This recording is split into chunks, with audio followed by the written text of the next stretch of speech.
to get her PhD at the University of Minnesota, and then moved over to the West Coast and got her postdoc at UCSD in San Diego, and stayed on the West Coast.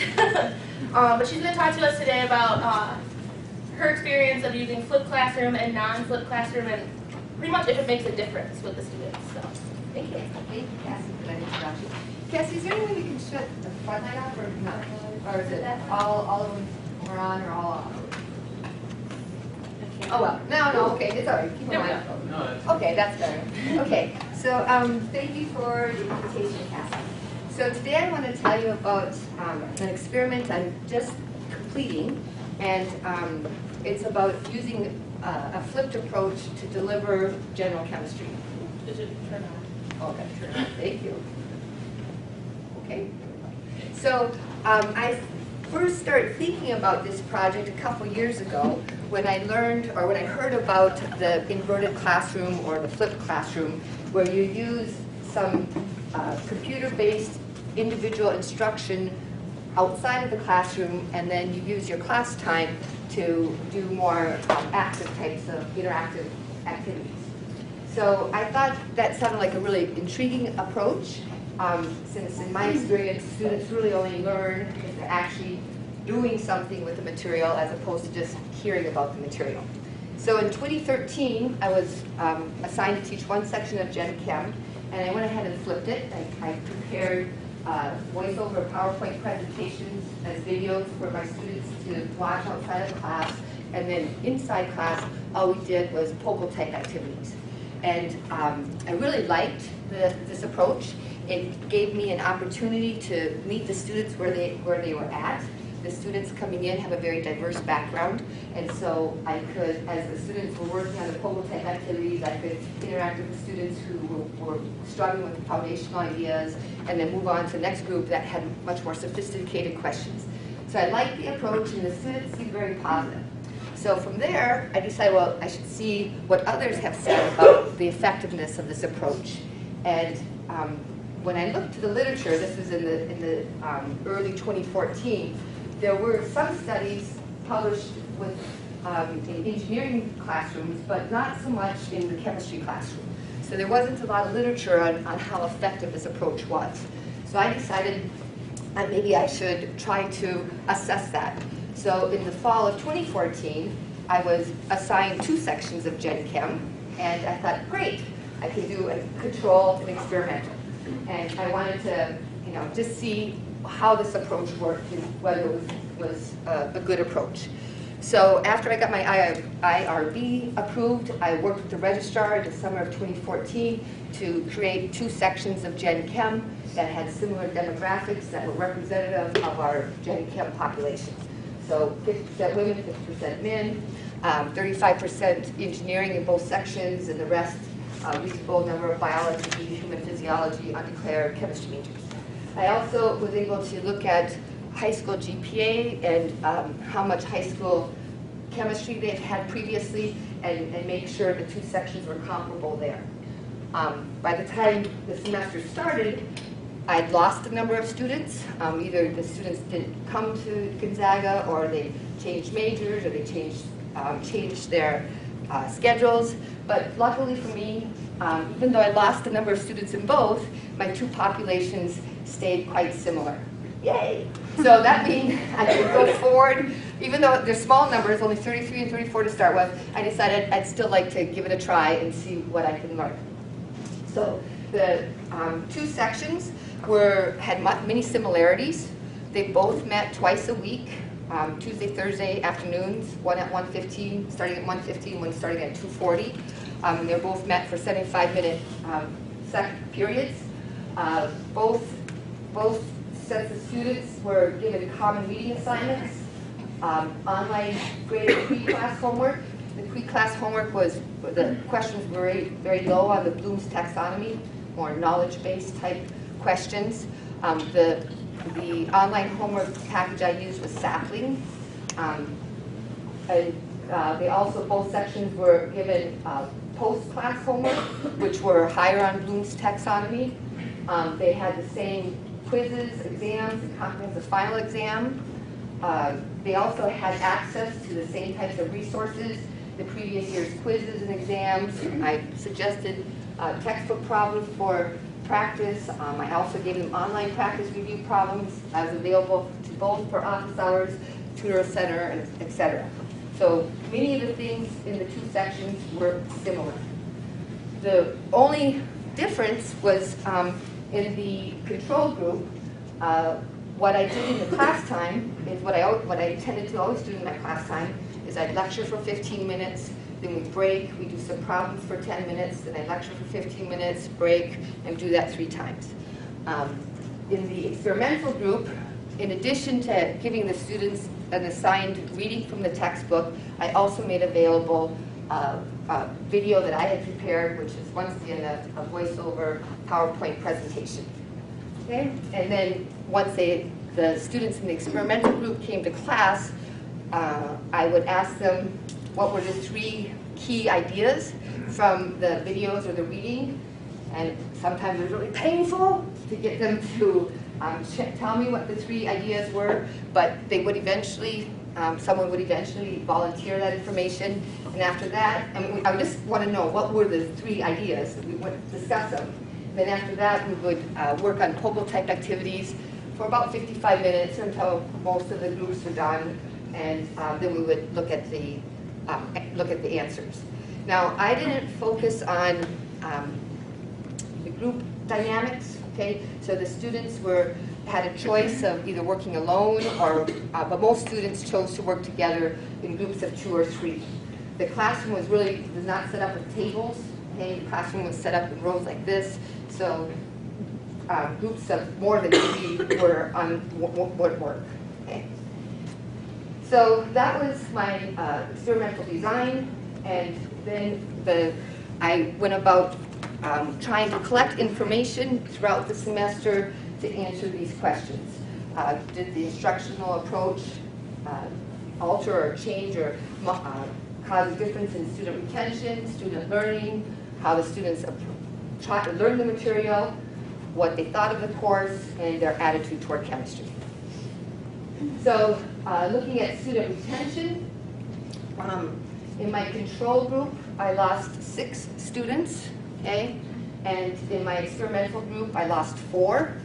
But if we look at the other 10 sections of general chemistry that were taught that same fall semester of 2014, we see that's just sort of within the range of what other sections lost. So I don't really think there's anything significant here in terms of difference in retention. I can say that the students that withdrew from my control group tended to be those that had lower high school grade point averages, whereas the students in my experimental group kind of were all over the map in terms of high school grade point averages.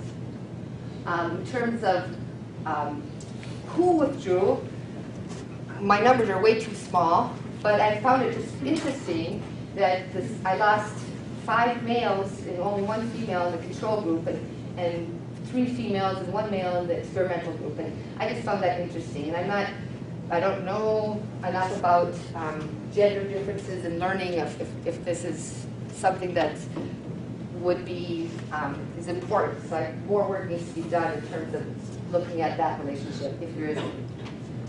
In terms of student learning, one way of assessing that is final grades. And so looking at the grade distribution in my control and my experimental, there's really not much difference.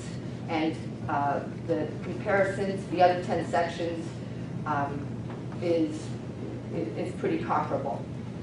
So just looking at broad strokes, I didn't see much difference between student retention and student learning with respect to final grade.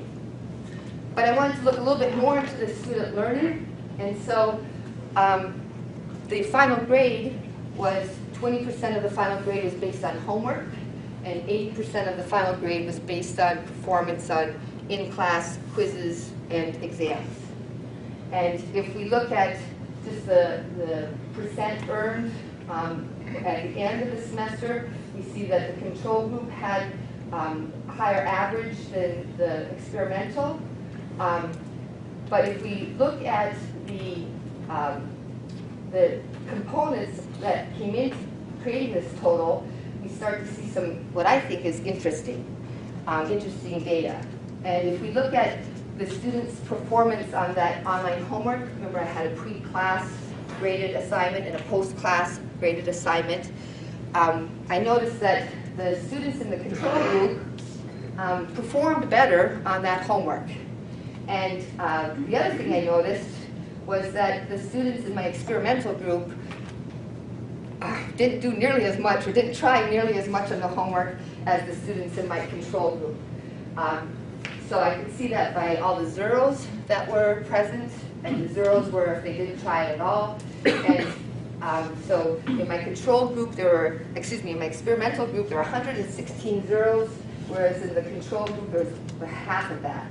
So if I got rid of the zeros, I still see a difference in performance on these graded online quizzes, with the control group performing better on the online quizzes than my experimental group.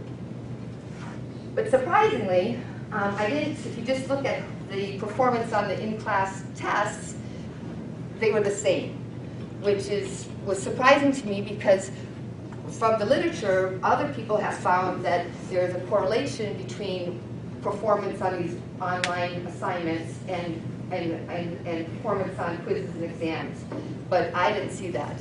Okay, students in the experimental group who weren't doing as much homework and not performing as well did just as well on the in-class tests as the students who were doing better on the quizzes and the online homework.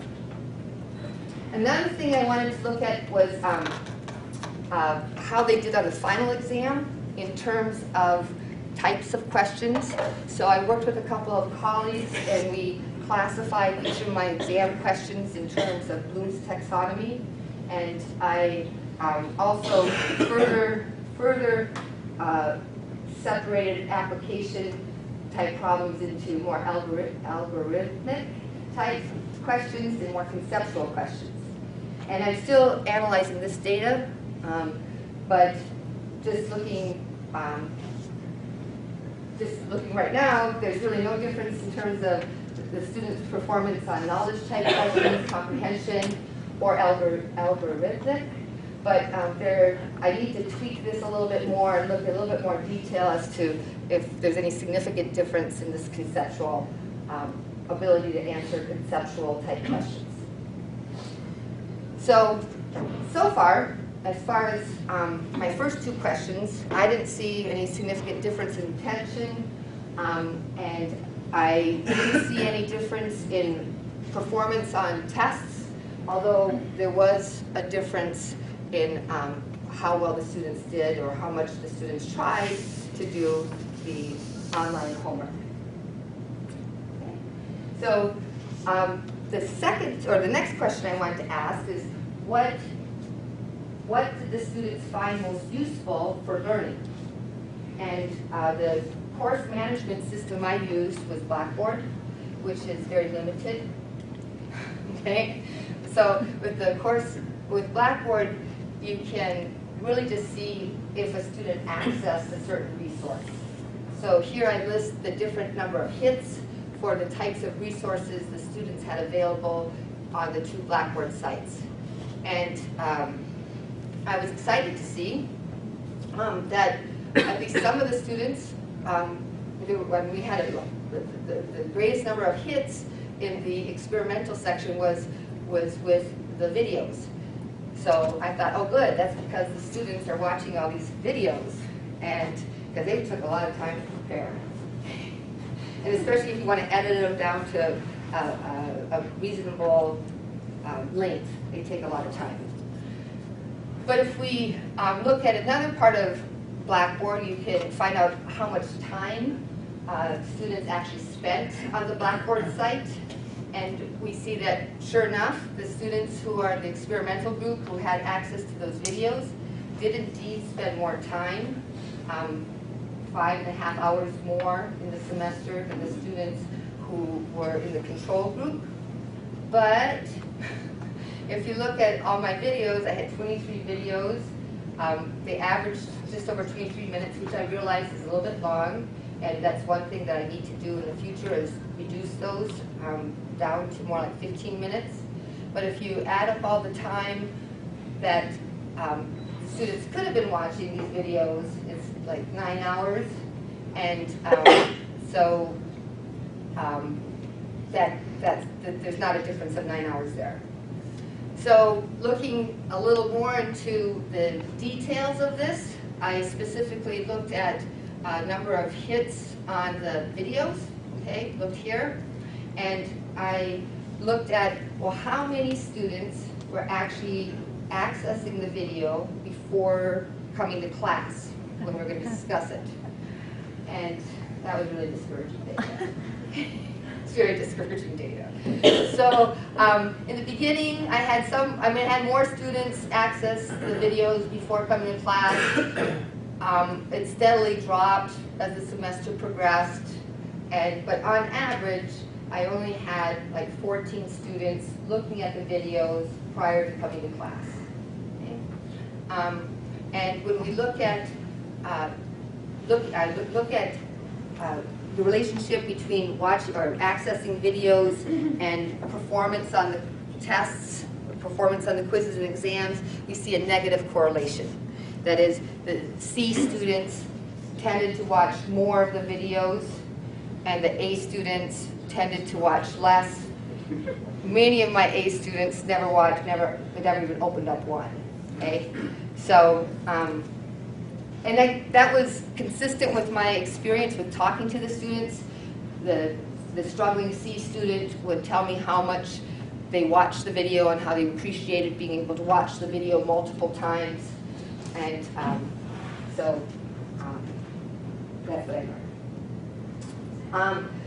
I was interested then, though, in finding out if it wasn't the videos that was helping the students perform as well on the in-class exams as in the control group. I wanted to know what resource were they using. If they weren't using the video, what were they doing? So I created an in-house survey that I administered towards the end of the semester. And in this survey, I listed all of the possible activities that I could think of that they might do to help them to learn the material, to help them prepare for the exams.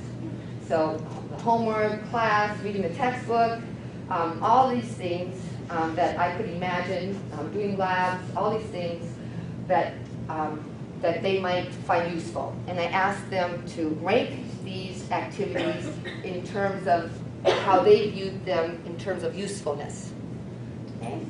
And when I compared the 5 top responses between the control group and the experimental group, I see that there's some similarities and then there's a couple differences. So attending class was good, and that's when I presented it in Boston,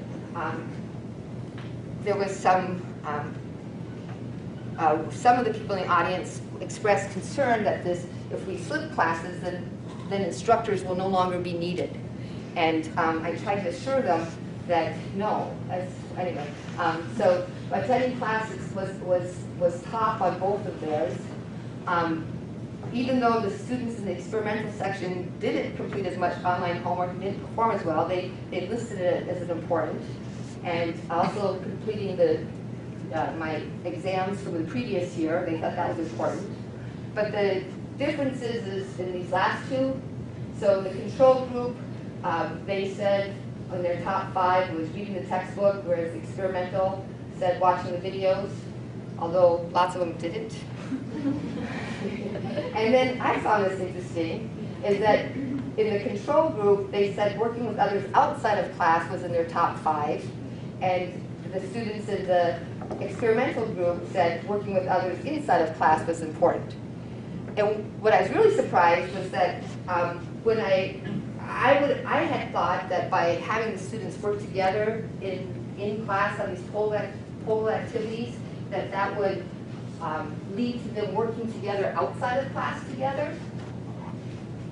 for if they didn't ever do an activity, they were supposed to write NA, and many of the students in my experimental section, under the column for working with students outside of class, most of them wrote NA. So they weren't working with each other outside of class, they just worked with each other inside of class.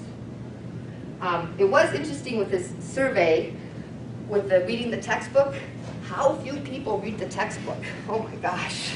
There's so many people that wrote NA for that. It's like, why bother buying that textbook if you're not going to read it? So to complement what I learned here, there was one other survey that was administered by the university, and one of the open-ended questions that the students were asked to respond to is, what helps you learn? So this is a little bit different than the previous, because in the previous I actually told the students the types of activities that they might want to rank. But here this is an open-ended question, so they had to, this is administered several weeks later, so this open-ended question, they had to recall what were the activities that helped them learn the most. So what we find when they have to recall something is that the control group, primarily the two things that they primarily said was lectures and the PowerPoint slides that I posted on Blackboard. Whereas the experimental said videos and in-class activities. What was interesting too is that the control group gave a larger number. They cited a larger number of types of activities that they found useful, whereas there were fewer activities listed by the experimental students. So that leads me to believe that the experimental students were more in consensus as to what activities they found important. So based on this, I see that the two groups used different things to learn the material. The students in the control group seemed to focus less on the homework, but they did do just as well on the exams. They did, one of the most important things for them though, or what they thought was most useful, is this working in groups. So still doing problems, but now doing problems in a social setting, in the classroom. And I noticed that the weaker students access the videos more than the stronger. So I found it interesting that the students in the control group, excuse me, in the experimental group did so well. And I really, from talking to them over the semester, I think they didn't develop as good as study habits. My thinking is, and I don't know, I didn't ask the question, but I think they spent a lot less time on chemistry outside of class than the students in my control group. I think many of the students in my experimental group just did chemistry during class time. They came and they did the problems. They worked with the students, you know. So and maybe that's all they needed to do, since for many of them this was review. And so I think, as you'll see, that I think this type of delivery could be a very efficient way for students to approach general chemistry if they've had high school chemistry in the past. So if they've had high school chemistry in the past, it could be very boring and less engaging to lecture to. But just being able to come to class and doing problems, helping them review or remember what the chemistry is about. They actually did some problems, and so they did just as well on the exams as the students who were lectured to. The other information I collected was looking more at perceptions and attitudes. And so there were 3 different surveys that I used to collect this information, and we'll talk about the results from each of those. So all of our courses were asked to submit or have our students complete an online course evaluation survey for each of our courses. And in this survey, there's 15 statements and the students respond 1 to 7. And so for like statement 1 here is the professor's ability to present matter clearly, or present matter in a clear fashion or something like that. A 1 would mean that the student didn't think that the faculty was good at presenting clearly. A 7 would mean that the student thought the faculty was good at doing that. So there were 15 questions, and if I compare my control and my experimental, there's really not a lot of differences, nor is there a lot of differences compared to the department average for the other 10 sections that were taught that fall. The only question that had a significant difference was question 8, and that was, the statement was, the value of this course to your education is. And I was delighted that the experimental section found or thought the course was more valuable to their education than the control group. And in the open-ended responses to this survey, many of the students in the experimental section commented that they thought this course helped them to learn how to learn science. So I thought that was interesting. So the students in the experimental section perceived it to be more valuable. The next survey I did was a revised attitude towards the subject of chemistry inventory. That's it, attitude towards the subject of chemistry inventory.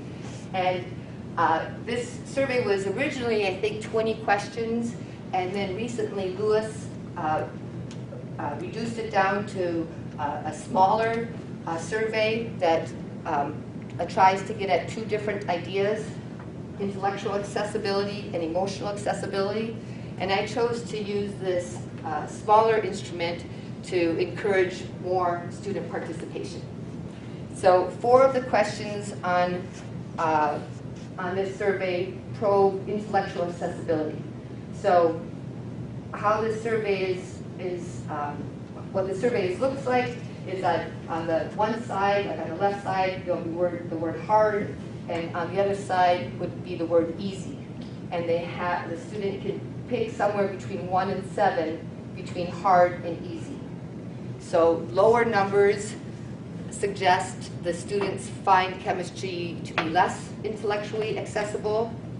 Higher numbers suggest the students find chemistry to be more intellectually accessible. And when I compare my control and my experimental, we see there were, looking at the data, we saw no significant differences in their responses. Not surprising in my eyes, as the semester progressed from September to December, pretty much in all cases, as the semester progressed, the students thought the chemistry became less intellectually accessible. And these are students that tended to be very successful in high school, tended to be very successful in high school chemistry, and so I think they came in pretty confident, but then when they hit the general chemistry course at Gonzaga, would move a little bit faster, the expectations are a little bit higher, and so it wasn't surprising to me that as the semester progressed, they thought it became less accessible intellectually. The other 4 questions on this survey were attempting to probe emotional accessibility. And so it's in the same sort of format. On the left side might be uncomfortable, on the right side would be comfortable, and then they have to pick something between 1 and 7. So a lower number means the students find it less emotionally accessible. A higher number means they find it more emotionally accessible. And if we look at the individual ones, we found no statistical difference between their responses. However, if we look at the averages, we see there is a moderate difference, moderately significant difference between the averages of these 4 questions, in that the experimental students found chemistry to be more emotionally accessible at the end of the semester than the students in the control group. And that was also what I saw with open-ended questions. I had many students, not many, several students in the control group saying, what I learned from this course is that I hate chemistry. And anyway, they were more negative about chemistry, whereas the students in the responses to the open-ended questions from the experimental were more favorable. 22 responses, 14 were positive about the course and about the experience. Okay, then the last survey I did was Colorado Learning. Anyways, looking at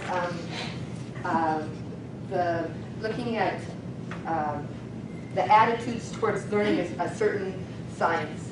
And once again, the original class survey, I think, was 50 questions, and Lewis just recently broke it down into several smaller ones. And the one I chose to use was probing their attitudes toward learning conceptual concepts. Okay, so and how this survey is designed is that there's 7 statements about your approach to learning concepts in chemistry, and with each statement you could strongly agree or strongly disagree. And lower numbers meant or indicated the student had a more expert approach to learning chemistry. Higher numbers suggested the students had a more novice approach to learning chemistry.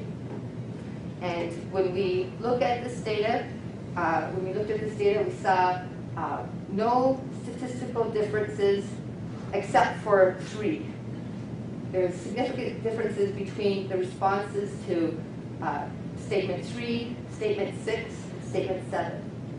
So we got pretty excited about that. And when we look at statement 3 and statement 6, statement 3 and statement 7, here's the statements. Statement 3 is knowledge in chemistry consists of many disconnected topics. So students could agree or disagree with that. Or if I get stuck on a chemistry problem, there's no chance I'll figure it out on my own. And what we found is that the students in the experimental section, the flip section, their response suggested a more expert approach. Okay? They disagreed more with the statement 3, and they disagreed more with statement 7. So they had a more expert approach. But darn it, there was that one other statement that there was significant difference between the 2 groups. And here, with this statement, if I want to apply a method used for solving one chemistry problem to another problem, the problems must involve very similar situations. Darn it, the experimental group responded in a more novice fashion.